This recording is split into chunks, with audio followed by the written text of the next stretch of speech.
NCAA revenue sharing. All right, so the NCAA revenue sharing has happened, and CBS wrote an article about it. A lot of this is being talked about in football terms. I do want to check in and just talk about it from a basketball perspective really fast before we get too much into, all of it with just football. But Zod, I'd like to get your thoughts on it first. I mean, what kind of changes do you see coming to college basketball with the NCAA revenue sharing that's coming? I think it's $22 million is what some of the higher tier teams are going to have to allocate throughout their sports and stuff like that. What are your thoughts, Zod? Yeah, UCLA is projecting like 20 to 22 million, so you're spot on there. I don't even know what to make of it. This feels like a typical NCAA move where they've made this like very broad, big, earth-shattering change, but with like no thought behind how this is actually going to operate or function. Like they were just like, cool, we're going to do this. But there's so many questions like, how does NIL play with this? How does this impact Title IX? Like, are we expecting equal distributions to every player, especially in basketball? Like, how? I don't even know where to begin with this. I think UCLA, for UCLA specifically, I'll speak to them just because I know the school best.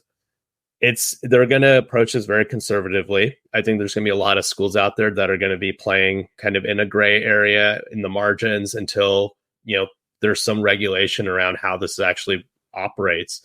But I think it's going to be a few years till people figure this out. I mean, it took 3 years to really start NIL up and like really figure out how to operate within the NIL world. And now you throw this into the mix. It's just going to cause more chaos. So I'm curious to see kind of how long it takes for this to all kind of shake out and normalize a little bit. But it really does feel like we're moving towards a world where there's going to be some sort of collective bargaining amongst players with their schools or conferences or the NCAA. I don't know what that will look like, but we're slowly, I think, moving towards that world. Yeah, it's all crazy to think about the future and what's going to happen there. Vince, do you have any thoughts on what this is going to do to college basketball or anything like that? Yeah, NIL right now, it's the wild, wild west, man.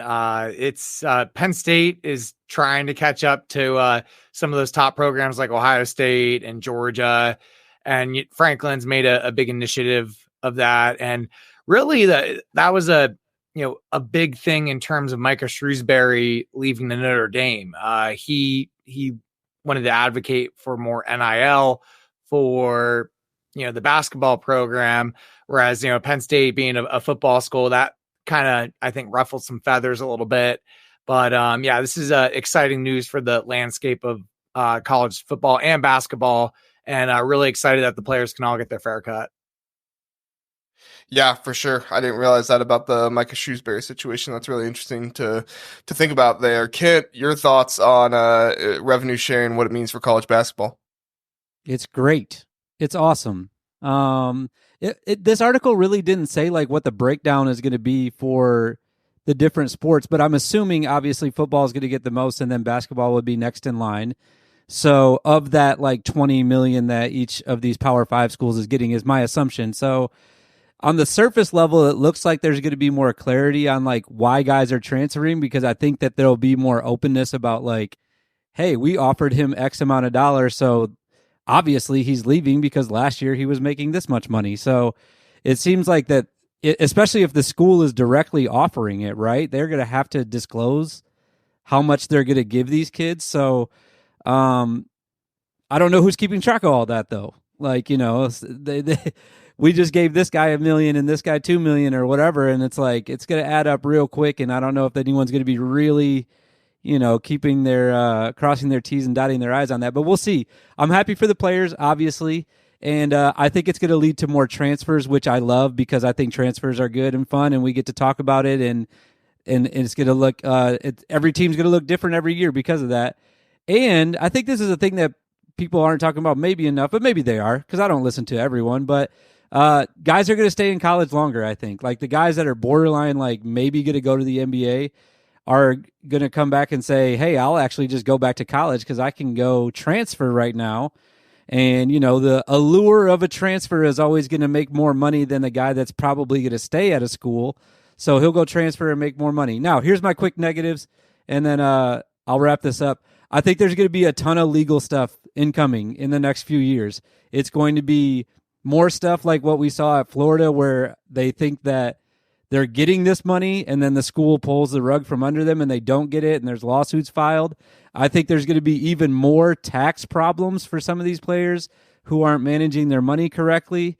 And then the other negatives are your favorite player is probably not going to stay next year. If he had a really good year, if you liked Elijah Hawkins and now he has an even bigger pot to go steal from a different school, not steal from, to make money from a different school. He's getting NIL money. He could possibly get the revenue money now. He's not staying.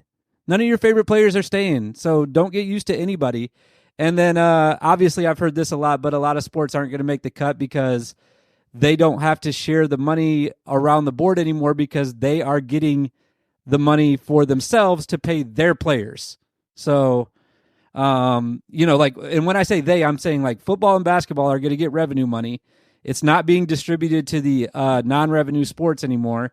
So the sports that aren't making money are eventually not going to exist anymore, which is a bummer. But who cares? Football, basketball is going to be great. So and I think you're pointing to exactly what I was kind of talking about earlier, Kent. Like, there's no guidance on how this works, right? And I don't know how schools are going to manage this, especially with Title IX in play. Like, I don't think schools can say, hey, we're only paying basketball, football, and then not support other sports, right? Especially women's sports. So like, there's no clarity around how that's going to be managed or how it should be managed.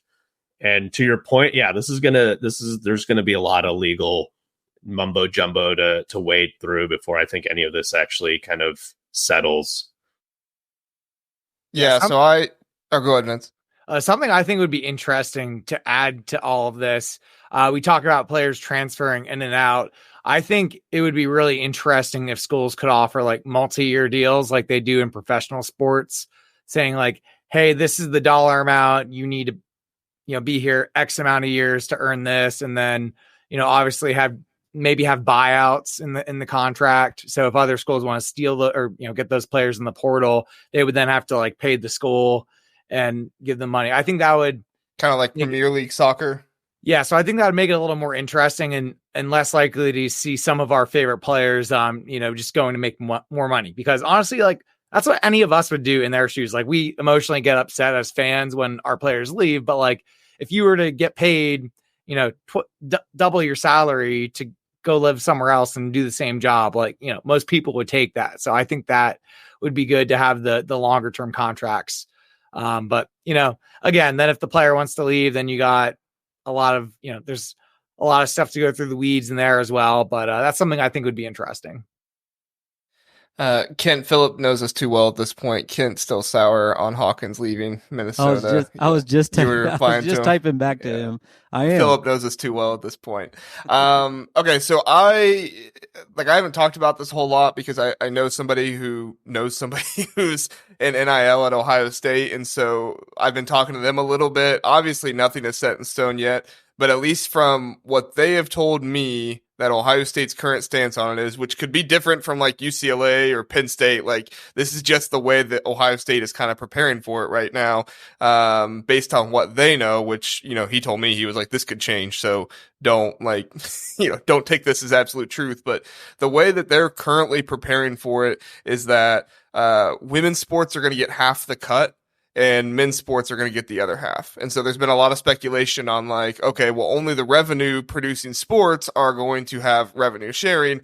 However, that's not exactly how it works because they look at the entire athletic department and not just the actual sports that make the money. And so that's kind of how Ohio State is preparing for it right now. So, women theoretically will be making just as much as men in college athletics, at least at Ohio State, is kind of what they're preparing for. And then I see Phillip here is asking about like the scholarship counts, and are those counted towards revenue? They are. So like your scholarship is going to count toward this most likely, which schools are going to hate. So you're going to see a lot of guys, possibly, like I said, if this all comes true the way they think it is, you're going to see a lot of guys not get a scholarship, and they're going to get paid big money with revenue sharing, and it's like, here's your money. You can pay to go to school this way.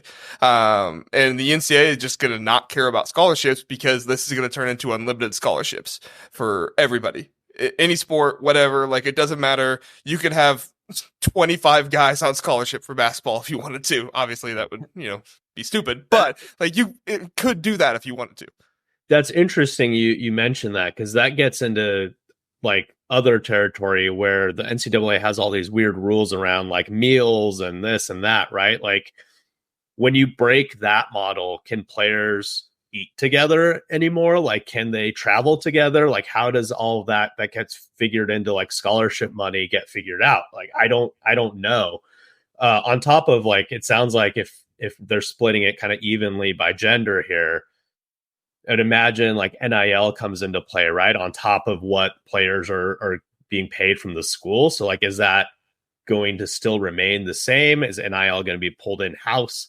Like, there's just so many questions around this. Like, it feels frankly a little half-assed right now for them to just be like, here it is. I know UCLA said they expect to start paying the $22 million by 2025.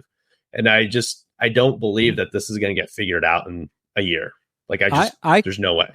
I honestly can see a scenario, and like, you guys are going to have to go with me on this just a little bit, but there's going to be so many rules eventually that this is going to sound nuts, but I think like some of the players might get paid under the table, like without anyone knowing about it. We've come full circle.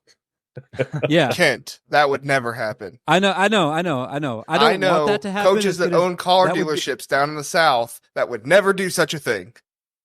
I could see it. And maybe I'm just being a little pessimistic. I don't know, man. I could see it happening. I don't know. We'll see. Now, I think, and that was the other thing he told me, is like, a lot of people are speculating right now, oh, this is the death of NIL. And it's like, no, this is how NIL is going to thrive, because guess what? These schools only have a cap that they can hit. And the schools are going to be like, hey, we hit our cap. NIL, can you come in and give this, offensive lineman $1 million? Can you give this point guard, $2 million? Like, that's where it's going to come in. And people aren't going to be hearing about that stuff nearly as much.